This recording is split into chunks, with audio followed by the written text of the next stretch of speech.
Masih banyak ditemukan kasus kekerasan terhadap pekerja migran Indonesia di luar negeri, mendapat perhatian khusus dari Badan Perlindungan Pekerja Migran Indonesia atau BP2MI. Sebagai upaya perlindungan para pekerja migran pun getol dilakukan BP2MI. Salah satu upaya BP2MI ini dengan cara menggandeng Ikatan Jurnalistik Televisi Indonesia atau IJTI Jawa Barat dengan menggelar sosialisasi terkait penguatan literasi terhadap jurnalis di sebuah hotel di Kota Bandung. Kegiatan ini dihadiri oleh ratusan jurnalis, mahasiswa dan sejumlah pejabat dari Pemprov Jawa Barat dan kabupaten kota di Jawa Barat. Kepala BP2MI Beni Ramdhani mengatakan, sosialisasi terkait tenaga migran ini sangat penting, lantaran segala sesuatu yang menyangkut pekerja migran diurus oleh lembaga dan institusi mulai dari tingkat pusat hingga daerah. Sekarang, pemerintah menyiapkan pinjaman dengan bunga yang sangat rendah melalui bank pemerintah. Jadi tidak boleh lagi orang berpikir mau bekerja ke luar negeri, cari uangnya dari mana. Biasanya menjual harta keluarga atau meminjam ke rentenir. Sekarang disiapkan kur hingga 100 juta rupiah. Anda mau berangkat, tidak perlu pakai agunan, cukup approval BP2MI di daerah.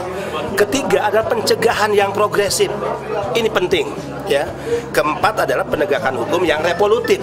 Nah, ini yang masih lemah. Contoh tadi Nurbaiti hanya dihukum 4 tahun, tapi tidak juga menyentuh ya ikan kakapnya. Nurbaiti itu ikan teri. Kemudian Titin Marsini hampir sama di tahun yang sama tertangkap oleh operasi BP2MI dan kepolisian. Ya, tapi Nurbaiti berproses, Titin Marsini sampai sekarang nggak jelas limbahnya di mana. Di Jawa Barat nih, saya titip nih untuk teman-teman pers agar disampaikan kepada teman-teman di kepolisian daerah.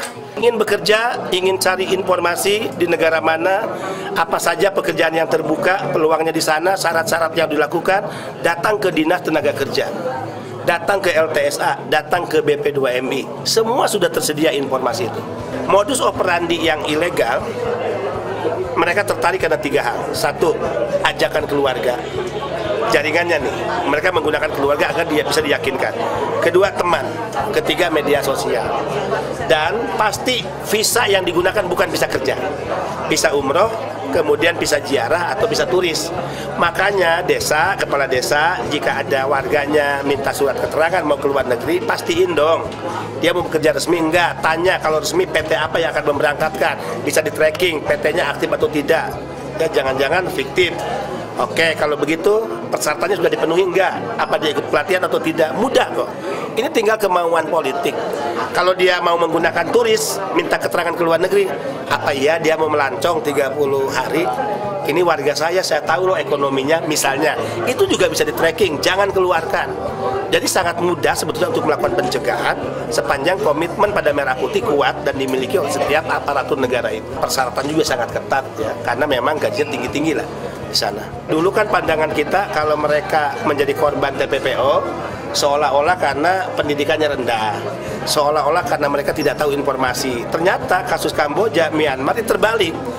Yang menjadi korban itu S1, D3, artinya orang-orang berpendidikan. Kalau disebut mereka tidak tahu, enggak juga.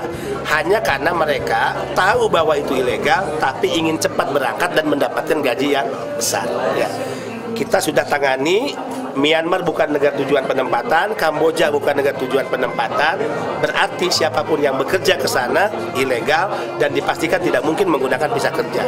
Sama dengan Timur Tengah, negara-negara konflik kayak Sudan, Suriah, ya itu bukan negara penempatan, Irak, Irbil itu bukan negara penempatan.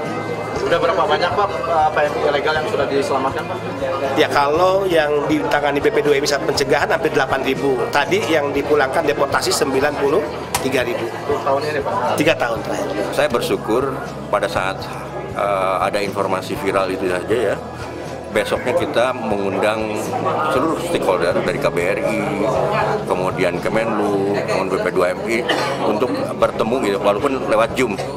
Nah dari situ langsung kita bisa mengetahui dan apa langkah-langkah yang harus kita lakukan, termasuk dari informasi data itu kita klarifikasi dengan keluarga ya.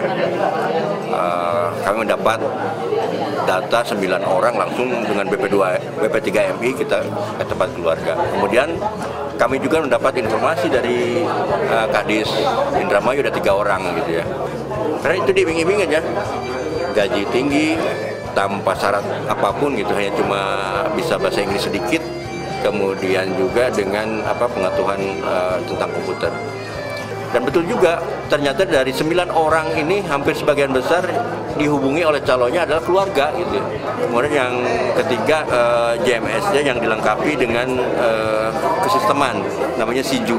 Dalam SIJU ini mendapat hibah dari Giajet Jerman, sehingga siapapun yang berkepentingan terkait dengan pengiriman tenaga kerja itu akan mudah mengakses baik calon migrannya, baik P3MI-nya, maupun dinas-dinas atau lembaga instansi yang lain. Itu bersatu di dalam kesisteman ini.